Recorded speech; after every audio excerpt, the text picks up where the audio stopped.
Pemirsa, Yuda Arfandi, terdakwa kasus kematian Dante, menangis memohon agar tuntutan hukuman mati oleh Jaksa Penuntut Umum atau JPU dibatalkan.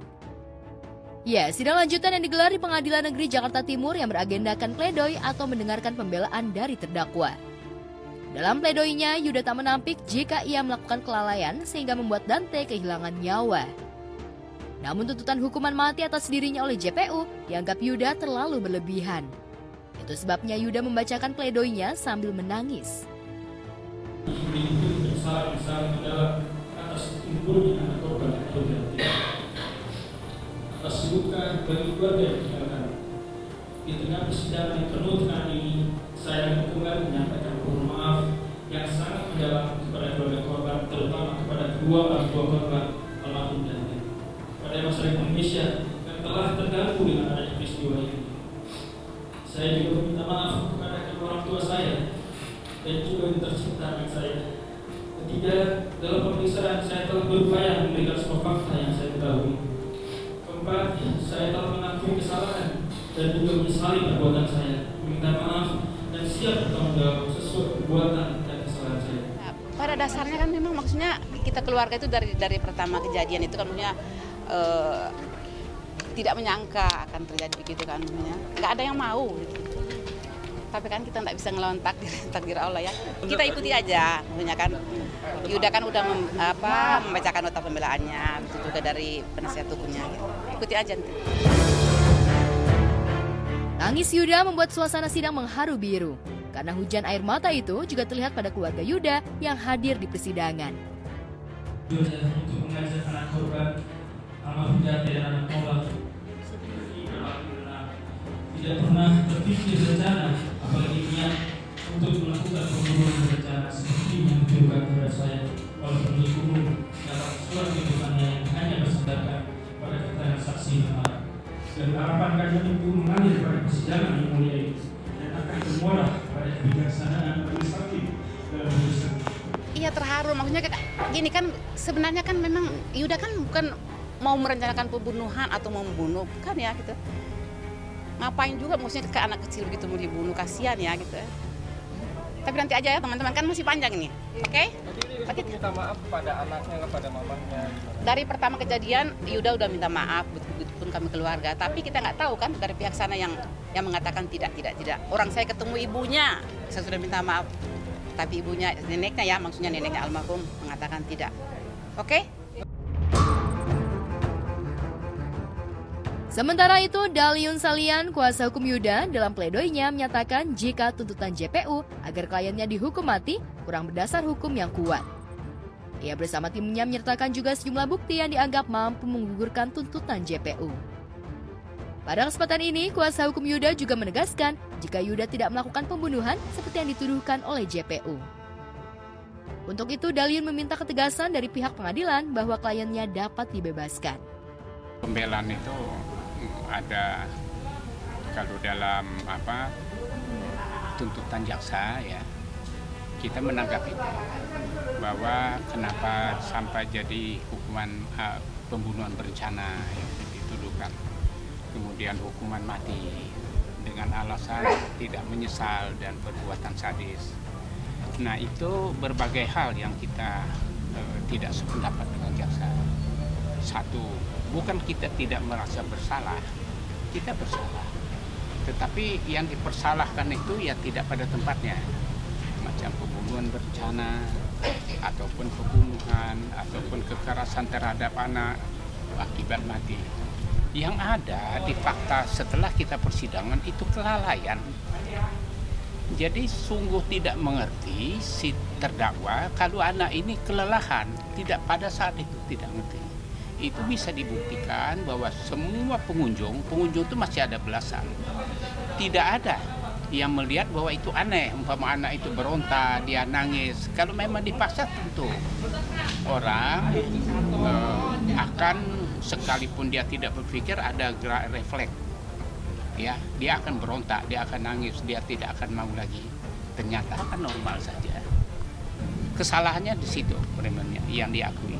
Jadi salah kalau dikatakan bahwa dia tidak menyesali. Dia menyesali tetapi tidak dalam konteks pembunuhan. Sementara itu, kedua orang tua Dante, Tamara Tiasmana dan Angger Dimas tidak terlihat hadir di persidangan kemarin siang. Namun Tamara tak segan mengungkapkan isi hatinya ketika mengetahui aksi banjir air mata Yuda dan keluarganya di persidangan. Ya, kan kemarin aku dibilang gitu kan, sempat kan ya yang waktu mamahku lagi sidang datang waktu ada dokternya Dante, mama megang fotonya Dante itu sama nangis-nangis, ada yang lewat salah satu keluarga yang bilang lebay, ada yang bilang acting, ada yang ngikutin gaya nangisnya mamahku, digituin kan. Sekarang kalau mereka kayak gitu, mohon maaf saya balas kan ya. Wajar lah namanya keluarga pasti juga. Dia akan belain, apalagi dia tantenya yang sangat garda depannya Yuda tuh kayaknya. Pasti dia bela, ya wajar aja sih, nggak apa-apa.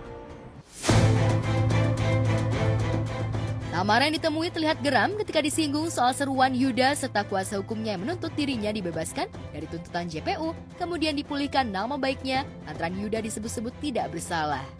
Karena dia kan ditugaskan untuk membela kliennya ya, nah, kalau nggak dibelain nggak dibayar gitu pengacaranya. Jadi ya wajar aja kalau dia membela. Udah. Menurut aku sih hal wajar. Tetap percaya pada polisi, jaksa, dan majelis hakim nanti yang menentukan. Terserah dia mau ngomong lalai kayak apa, kayak aku nggak peduli sama omongan dia. Apalagi omongan pengacaranya Yuda ya, sangat nggak peduli. Karena dia dibayar untuk membela si Yuda. Gitu. Semua keputusan balik lagi ke penyidikan yang kemarin dilakukan polisi, sama tuntutan dari jaksa penuntut umum dan majelis hakim. Ya, terakhir harapannya Kak? Ya harapannya semoga putusannya nanti bisa adil ya buat aku, buat Dante, buat keluarga, dan buat semuanya. Semoga putusannya sesuai sama tuntutannya.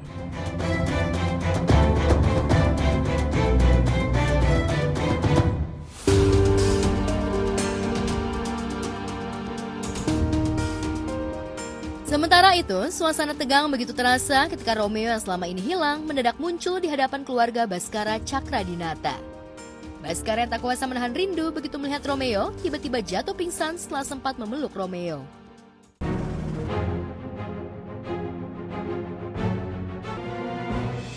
Ini aku Pak.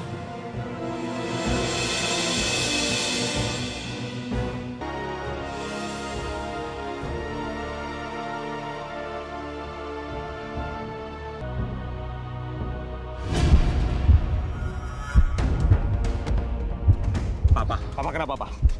Penyakit jantung apa kamu, Pak? Pak? Bro, bantu gua, bro.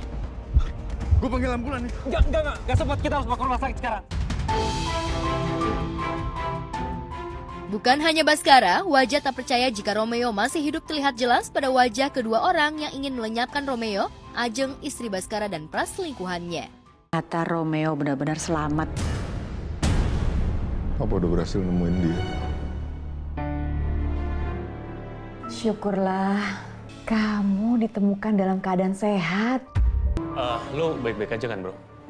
Makasih semuanya. Om Romeo sudah pulang. Di sisi lain, kemunculan Romeo membuat bahagia Alicia, adik Rangga. Alicia bahkan tak mampu menahan diri dan langsung memeluk Romeo. Sementara Yasmin yang berada di belakang Alicia terlihat memalingkan wajah sambil cemberut. Yasmin cemburu?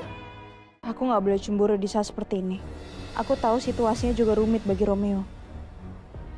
Jadi aku harus maklum. Meski tetap saja rasanya tuh nggak rela lihat Romeo dipeluk sama Alisa.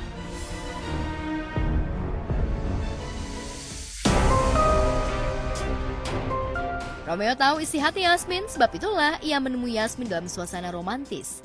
Namun ketika keduanya bertemu, mereka justru mengungkapkan kecurigaannya pada Pras. Sehingga Romeo bertekad menjadi siapa orang di balik Pras. Pak Pras ini nggak bisa didiemin gini aja. Kalau dia mau ngebunuh kamu lagi gimana?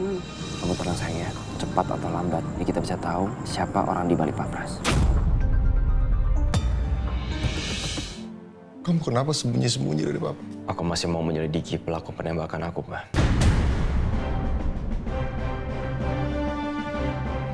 Tapi sampai sekarang aku belum bisa menemukan petunjuk. Kalau soal itu kan kamu tahu. Kamu bisa minta bantuan Papa. Dan Papa pasti bantuin kamu kok. Ya, Pak.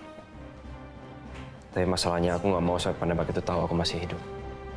Aku nggak mau sampai keluarga aku, orang-orang terdekat aku, jadi sasaran orang itu. Iya, Papa ngerti. Lantas benarkah Baskara juga mencurigai istrinya?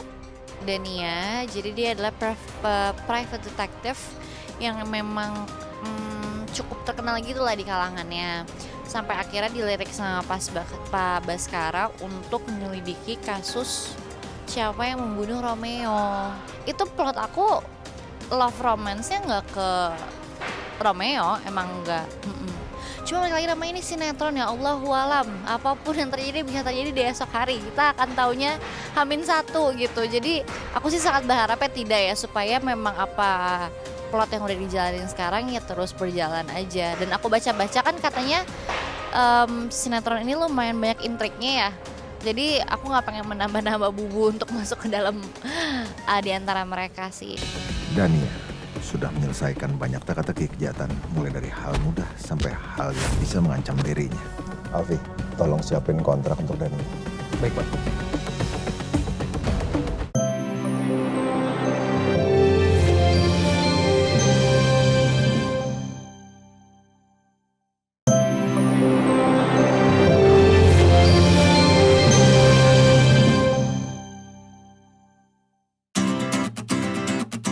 Pemirsa, ibarat kiasan like mother, like son. Tia Aristia memiliki banyak kesamaan dengan putra-putranya, Muhammad Kanaka Ratinggang dan Muhammad Kalundra Ratinggang. Ibu dan anak sama-sama suka olahraga bela diri dan meraih prestasi mumpuni di cabur taekwondo. Jika si sulung sudah meraih segudang prestasi di cabur taekwondo, diantaranya meraih medali perak di Festival Seni Bela Diri Asia Tenggara 2023, maka si bungsu Kalundra yang baru memulai debutnya di ajang kompetisi taekwondo, meraih medali emas pada ajang kompetisi taekwondo Kemenpora Cup 2024. Kalundra yang masih duduk di bangku taman kanak-kanak dilatih langsung oleh Tia mamanya.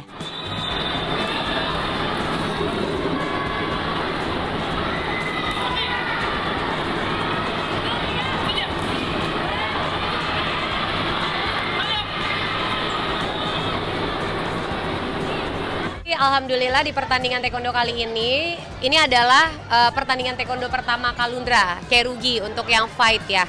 Gimana Kalundra tadi? Seru. Berani?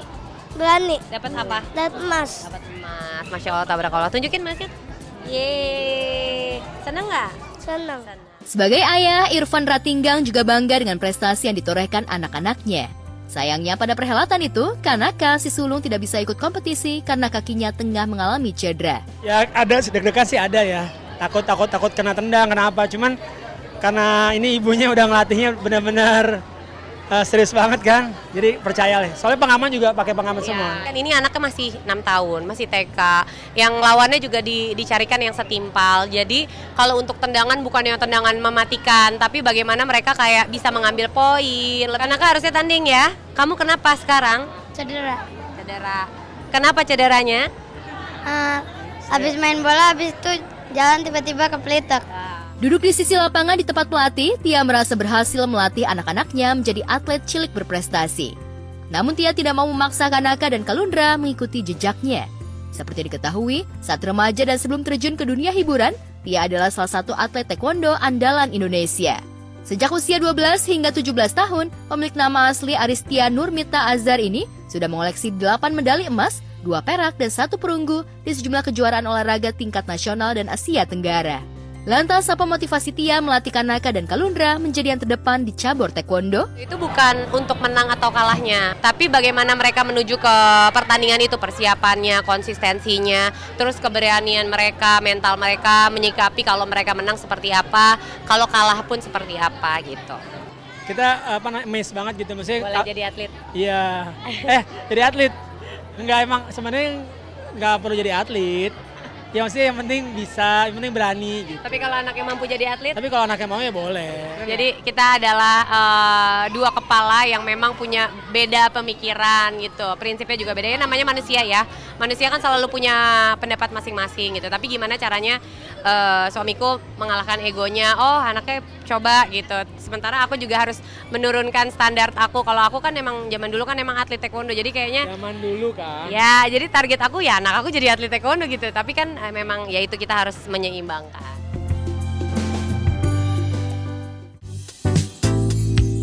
Di ajang kompetisi yang sama, putra bungsu Natasha Rizky dan Desta Mahendra, Miguel Arausha Janit, berhasil meraih medali perak.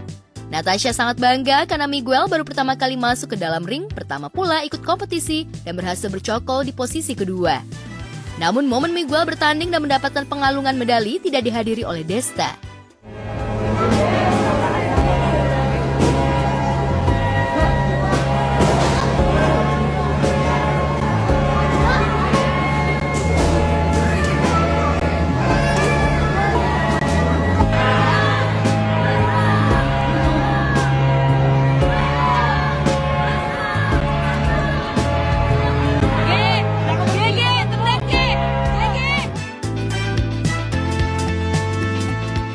Menurut Natasha, ia memantau perkembangan mental dan teknik taekwondo Miguel sejak sebulan terakhir.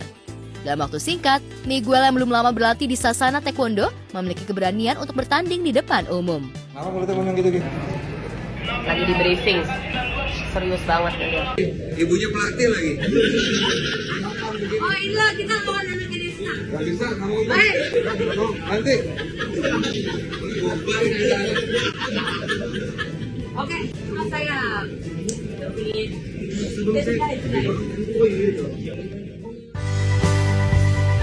Posisi kedua juga diraih oleh Chavit Jalu Hakim di ajang lomba berkuda Shark Equestrian Competition Chavit Jalu Hakim.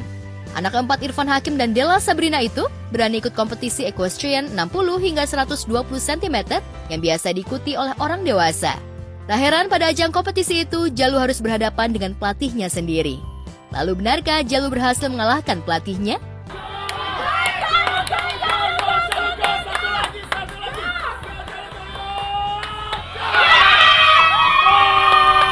Itu Jalu pas tahu gue hari ini mau datang, dia udah panik. Kata dia, nggak usah lah, kalau ayah datang suka nggak menang. Lah ya kemarin nggak datang juga lu nggak menang. Jadi ternyata ada ayah malah juara. Jadi alhamdulillah karena ayah tadi datang, Jalu tadi minta restu sama ayah, jadi lombanya lancar, terus Jalu bisa juara 2 sama juara 3. Iya, Jalu mah jadi sampai di tempat latihan tuh bisa sampai 120 cm, itu tuh udah kelas profesional banget. Jadi kuda apapun ayo, sama untung pelatihnya juga sama. Pelatihnya juga, pelatih nekat juga. Lombanya bareng sama yang U16 dan bareng sama yang om-om, sama yang open. Jadi malah yang juara sebelahnya om-om semua, pelatihnya dia juga. Pelatihnya dia juga di juara 4 tadi, malah kalah sama Jalu. Ya, meski juara kedua, Jalu berhasil mengungguli pelatihnya sendiri. Kenekatan Jalu ikut kelas kompetisi yang lebih tinggi akhirnya berbuah manis. Tapi benarkah Jalu sempat terjatuh dari kuda dan mengalami cedera ringan? Jalu Hakim dengan Upi dari dia.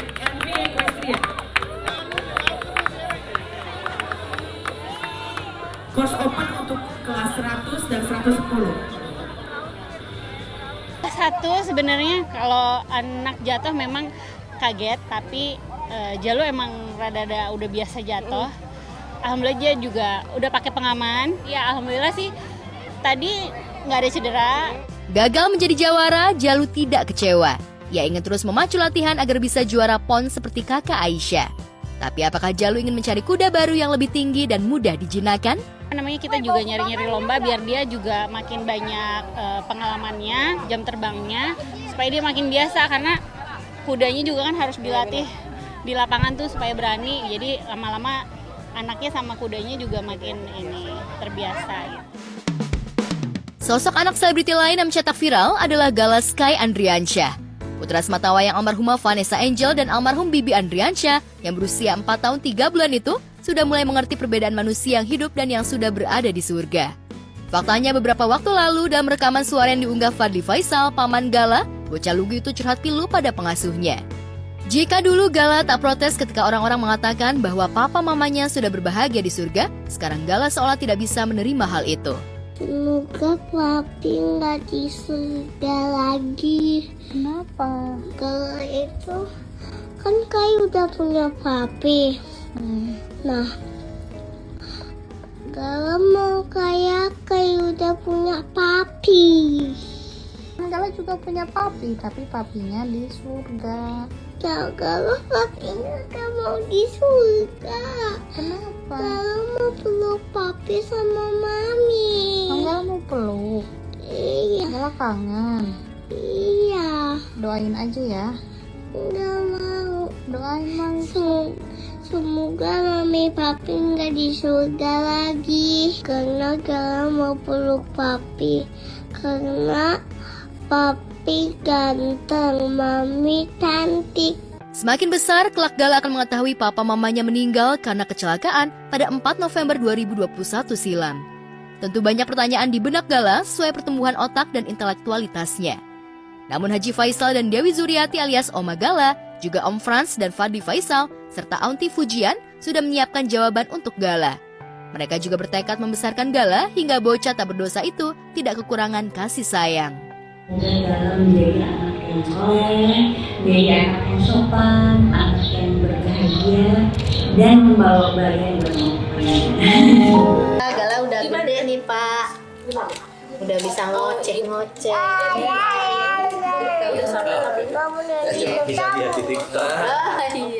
Kalau soal si Gala, memang dia sudah sesuai dengan umurnya.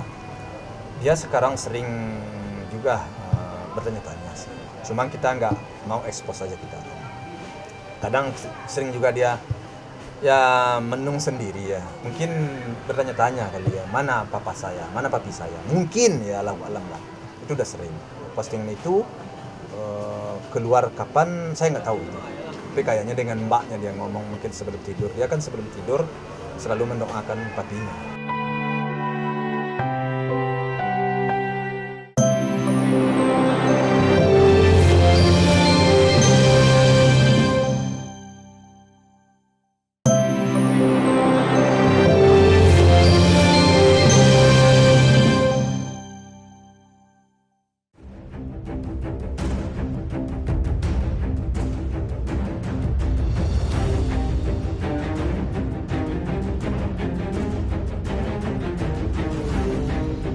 Pemirsa, baru saja merayakan ulang tahunnya yang ke-21 pada 6 Oktober lalu, Aziza Salsha rupanya mendapat kado tak terduga dari Rachel V-nya berupa sebuah rekaman yang diduga Pratama Arhan dengan Rachel yang seolah membuktikan perselingkuhan Aziza dan Salim Nauderer mantan kekasih Rachel. Dalam percakapan tersebut, suara yang diduga Arhan mengungkapkan jika temannya pernah melihat istrinya bertemu Salim. Jadi? Ya itu, kata teman aku sih dia pernah ketemuan di Terus? Aku nggak tahu waktu dia masih dulu ya Kak, cuman itu sih katanya gitu. Selain itu, Arhan juga mengungkapkan jika dirinya memiliki beberapa bukti chat dan foto yang memperkuat dugaan perselingkuhan sang istri dan mantan kekasih Rachel. Saya dapat buktinya hanya bukti chat sama foto-foto kirim ke Jaja, dia nyimpan foto sih lumayan banyak juga. Cuman aku nggak nyimpan, kayak kirim memo love, memo gitu-gitulah Kak. Terus? Nah, tanya ini bagus nggak ya kayak kirim gitu. Ya, tak hanya rekaman suara, Rachel pun membeberkan bukti chatnya dengan Arhan. Dalam percakapan tersebut, Arhan memang sempat mempersilahkan Rachel menyebarkan isu perselingkuhan Aziza dengan Salim ke media sosial. Namun tak lama berselang, seolah ingin meralat ucapannya kembali, Arhan meminta kepada Rachel agar tak lagi membahas perselingkuhan sang istri ke media sosial. Pesepak bola yang kini merumput di Korea itu meminta maaf kepada Rachel dan berjanji akan menasehati Aziza istrinya. Pelajaran bagi saya untuk kedepannya agar lebih baik lagi ke depannya. Lebih berhati-hati lagi dalam bersosial media dan memilih teman. Entah apa yang membuat Rachel kembali menyebarkan bukti perselingkuhan Aziza dengan Salim, padahal sebelumnya Rachel mengaku sudah move on dari Salim. Mungkinkah Rachel merasa tak mau hancur sendirian dan terkesan tidak terima jika rumah tangga Arhan dan Aziza masih bahagia, sementara kisah asmaranya dengan Salim kandas karena sang kekasih menduakan cintanya dengan Aziza. Ya, Arhan dan Aziza seolah tak mau dipusingkan dengan berita-berita miring yang ingin menghancurkan rumah tangga mereka. Sebaliknya, Arhan justru ingin membuktikan kebucinannya terhadap Aziza. Tepat di hari ulang tahun sang istri, Arhan memposting sebuah video dengan caption, "Perjalanan bahagia."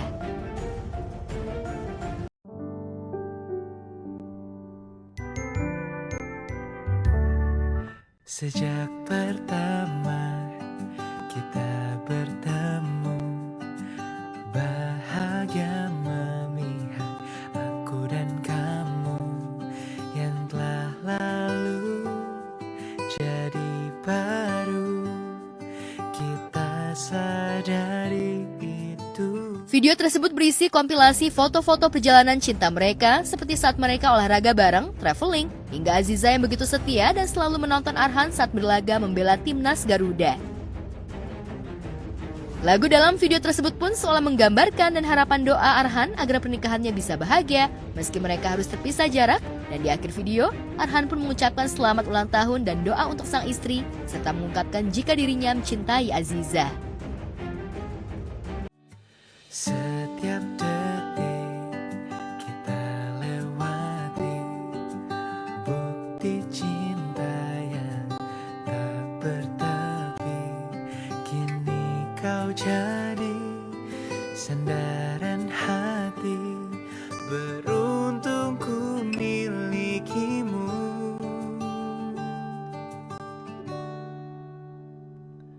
Sayang, ini kan selamanya aku. Kamu tak mudah terpisah, lalui semua tanpa curiga. Semua kan baik-baik saja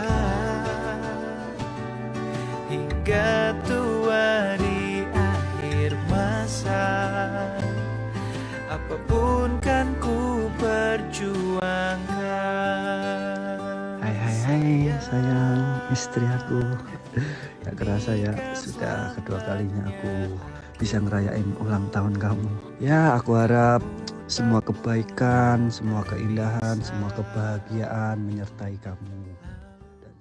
Ya, Arhan dan Aziza memang harus menjalani long distance marriage lantaran Arhan kini memang tengah berada di Korea Selatan untuk bermain di Suwon FC. Arhan sadar jika tak mudah bagi dirinya dan Aziza menjalani LDM, banyak ujian-ujian yang menerpa rumah tangga mereka dan mau tak mau harus mereka hadapi. Dan ujian berat adalah dugaan perselingkuhan Aziza dengan Salim, namun sebagai suami, Arhan mencoba menjadi laki-laki kuat dan pemaaf. Dan akan berusaha memaafkan sang istri meski hatinya terluka. Sikap Arhan ini membuat netizen menuding Arhan terlalu bucin hingga mau saja mencintai dan berjuang sendiri untuk mempertahankan rumah tangganya, sementara Aziza dianggap tak peduli dengan Arhan. Banyak kali ya masih ada komen-komen di luar sana atau DM-DM, tapi saya pribadi saya tidak terlalu menanggapinya karena menurut saya itu hal yang harus saya hindari. So far sih berita di luar ini tidak mempengaruhi apa-apa ya bagi saya dan Arhan, jadi tidak terganggu sama sekali dengan berita-berita yang sudah keluar di media. Di sisi lain, demi membuktikan jika dirinya tak berselingkuh, Aziza sempat melaporkan sejumlah akun yang dianggap telah mencemarkan nama baiknya. Bahkan Aziza pun sudah mengklarifikasi jika isu perselingkuhan tersebut tidaklah benar. Meski pada akhirnya memilih memaafkan dan mencabut laporan terhadap sejumlah akun karena mereka sudah meminta maaf. Saya menerima permohonan maaf dari Mas Andre dan keluarga terlapor, dan saya harap ini bisa menjadi pembelajaran bagi kita semua dan tentunya masyarakat luar untuk lebih berhati-hati lagi dan lebih bijak lagi dalam menggunakan sosial media. Dan tentunya untuk tidak involve terlalu jauh dalam ranah pribadi seseorang dan memberitakan berita yang belum tentu benar adanya. Terlepas dari isu perselingkuhan sang istri, Arhan tetap fokus bermain membela tim Suwon FC dan tetap akan menjaga performanya jelang laga Indonesia melawan Bahrain dalam kualifikasi Piala Dunia 2026 yang akan berlangsung 10 Oktober nanti. Arhan tak ingin drama rumah tangganya akan memecah konsentrasi dirinya saat membela timnas Garuda saat melawan Bahrain. Apalagi pertandingan melawan Bahrain akan sangat menentukan bagi timnas Indonesia.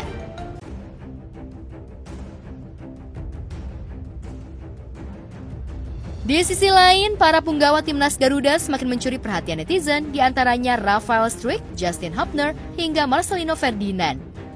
Kemampuan dan pengalaman mereka bermain sepak bola rupanya membuat mereka dipercaya pelatih Shin Tae-yong untuk bisa memperkuat dan mencuri poin saat laga timnas Indonesia melawan Bahrain. Ya kita sih optimis ya kepada coach Shin Tae-yong, mudah-mudahan pilihannya tepat dan mereka juga dalam performance yang apik, jadi daya gedornya jadi maksimal sih. Selain itu, ketampanan mereka menarik kaum hawa. Justin, Rafael, hingga Marcelino dipercaya menjadi model dari brand ternama. Marcelino juga dipercaya untuk menjadi model promosi jersey sebuah klub sepak bola di Inggris.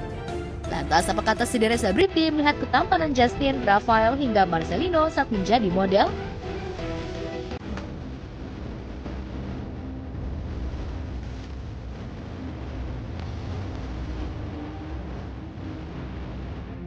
Ya bagus, karena artinya berarti tim sepak bola Indonesia lebih banyak lagi supporternya, jadi mereka mungkin bisa lebih semangat lagi untuk latihan dan juga untuk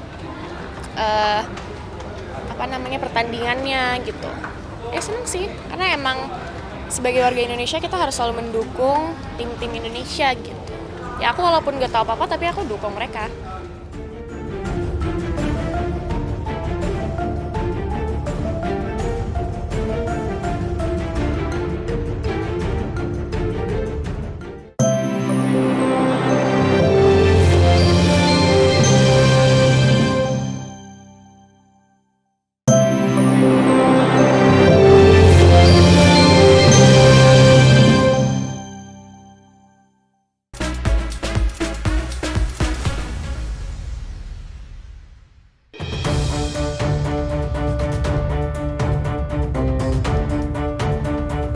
Pemirsa, komedian Andre Taulany tampaknya benar-benar ingin berpisah dengan istrinya Rian Wartia Trigina yang telah 19 tahun hidup berumah tangga dengannya. Ayah 3 anak ini tetap mengajukan banding setelah gugatan cerai terhadap istrinya itu ditolak Pengadilan Agama Tiga Raksa. Merasa tidak puas dengan putusan pengadilan yang menyidang permohonan gugatan cerainya, ia kemudian mengajukan banding. Untuk perkara permohonan cerai talak dari Andre Taulany ya, ternyata setelah dicek oleh kami tadi bahwa pihak dari Andre Taulany itu mengajukan banding pada tanggal 25 September 2024 secara ekot. Pak Haji, mungkin soal update soal perceraian gimana Pak Haji? Pak Haji, soal update perceraian gimana Pak Haji? Proses pun terus berlanjut lagi. Terdapat kemungkinan yang bisa didapatkan Andre dari tahap lanjutan ini. Dari pihak Andre Taulany, dia tidak menerima putusan dari Pengadilan Agama Tiga Raksa ya, yang menolak permohonan pemohon. Jadi dia mengajukan banding ke Pengadilan Tinggi Agama Banten dengan memberikan kuasa kepada Dr. Novio Manurung SHMH dan kawan-kawan sebagai pembanding. Keputusan bercerai pasangan ini sangat disayangkan banyak pihak. Apalagi keduanya telah menjalani bahtera rumah tangga hampir 20 tahun lamanya. Apalagi menurut Pengadilan Agama Tiga Raksa, keduanya tidak terbukti terlibat perselisihan. Hal inilah yang juga membuat fans gempar lantaran keduanya memang jarang mengumbar perselisihan rumah tangganya di sosial media. Nanti diproses sama Pengadilan Agama Tinggi Banten, karena pada hakikatnya ya kewenangan Pengadilan Tinggi Agama itu adalah memeriksa ulang kembali ya suatu perkara yang telah diputus oleh Pengadilan Agama sebagai peradilan tingkat pertama. Kalau menurut pertimbangan Hakim Pengadilan Agama Tiga Raksa kan memang dalil-dalil yang diajukan oleh Andre Taulany kan tidak terbukti bahwa telah terjadi perselisihan dan pertengkaran yang terus-menerus itu. Sehingga Majelis Hakim Pemeriksa Perkara itu menolak permohonan pemohon atau Andre Taulany. Hidup itu kan seperti dinamika, ada naik, ada turun, segala macam. Ya sama seperti teman-teman juga mengalami kehidupannya, seperti itulah. Sejak itu pula, keduanya makin jarang mengunggah kebersamaan di media sosial. Mantan rekan manggung Sule itu sibuk manggung dengan grup musik barunya ATF. Tak hanya itu, ia juga sibuk touring dengan geng motornya Prediksi. Sementara itu, di gugat cerai Andre Taulany, Erin tetap happy menjalani hidupnya. Terbukti belum lama ini, Erin menggelar acara ultahnya ke-39, dihadiri kerabat dan sahabat, minus kehadiran Andre suaminya. Saudara selebriti termasuk Ola Ramlan nampak hadir. Berbanding terbalik dengan Erin, Andre yang belum lama ini juga berulang tahun, hanya memposting angka 50 dengan latar belakang hitam di akun pribadinya tanpa terlihat pesta ulang tahun bersama teman-temannya.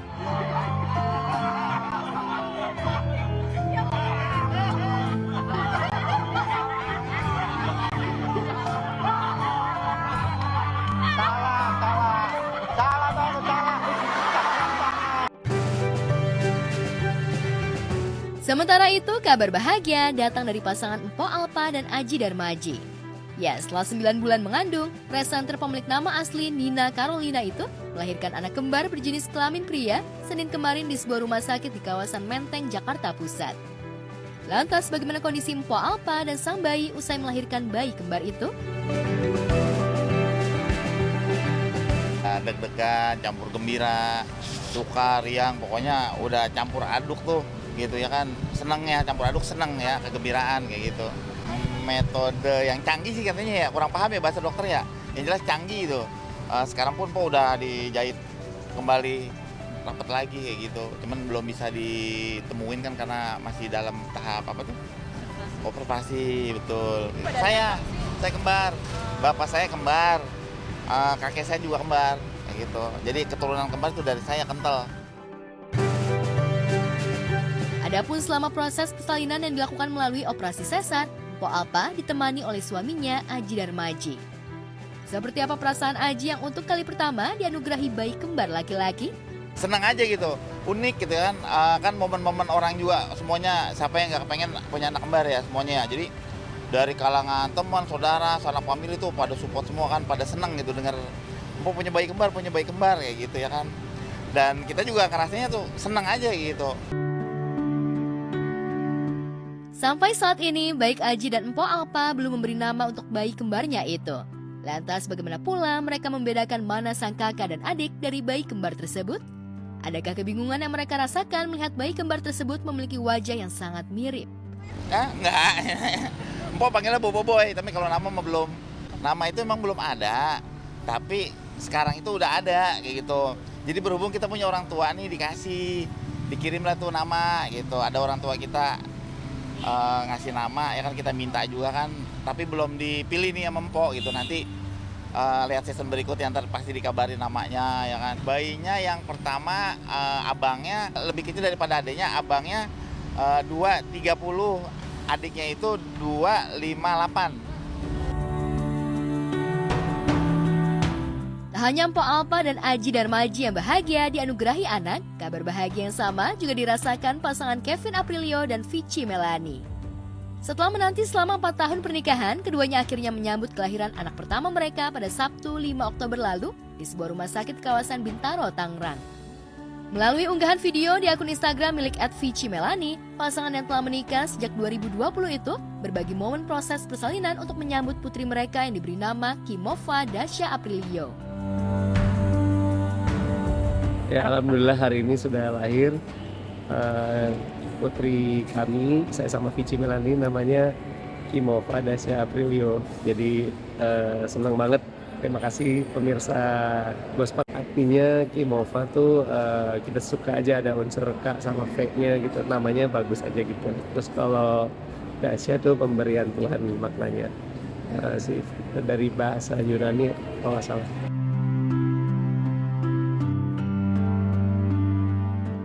Kelahiran ini tidak hanya membawa kebahagiaan serta haru bagi pasangan Kevin dan Vici, tetapi juga bagi keluarga besar, terutama bagi orang tua Kevin, Memes, dan Adi MS. Bagi Adi MS, kelahiran anak Kevin dan Vici ini menjadi kado terindah. Kemarin datang sih hari pertama, sama hari kedua juga datang. Senang banget soalnya deket sama ulang tahun papa gitu. Hari ini Papa ulang tahun, nah mungkin memberikan surprise juga nggak sih Kak? Hari ini kayaknya Papa harus, nanti Papa paling ke rumahku sih. Kayaknya bagi Papa ini kadonya dia gitu. Jadi kepulangannya ini menjadi surprise untuk Papa juga ya Kak? Iya, surprise bagi Papa juga.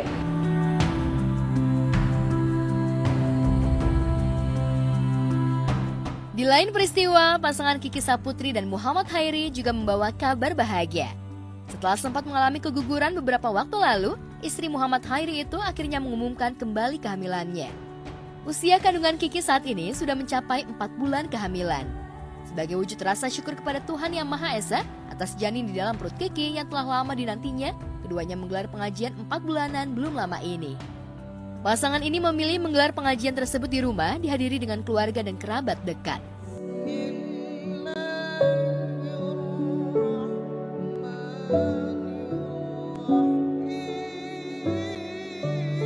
Wahai Allah yang menjaga dan memelihara alam semesta, tetapkanlah istri dan anakku di dalam pemeliharaan dan pengawasan-Mu.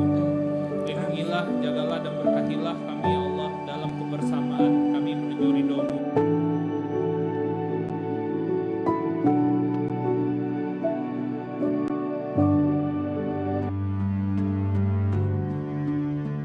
Dalam unggahannya itu, Kiki Saputri dan Muhammad Hairi tampak bahagia serta bersyukur atas janin bayi yang tengah dikandung Kiki. Kiki pun mengunggah perasaan bahagianya di akun Instagram miliknya. Masya Allah, Alhamdulillah, acara pengajian 4 bulanan untuk buah hati kami berjalan lancar. Sekali lagi mohon doa dari teman-teman semua untuk kesehatan dan keselamatan kami sampai nanti persalinan. Amin, amin ya robbal alamin. Tulis Kiki di Instagram miliknya. Apa yang Allah suruh di arba'i kalimatin, yaitu ada 4 ketentuan yang Allah sudah tentukan.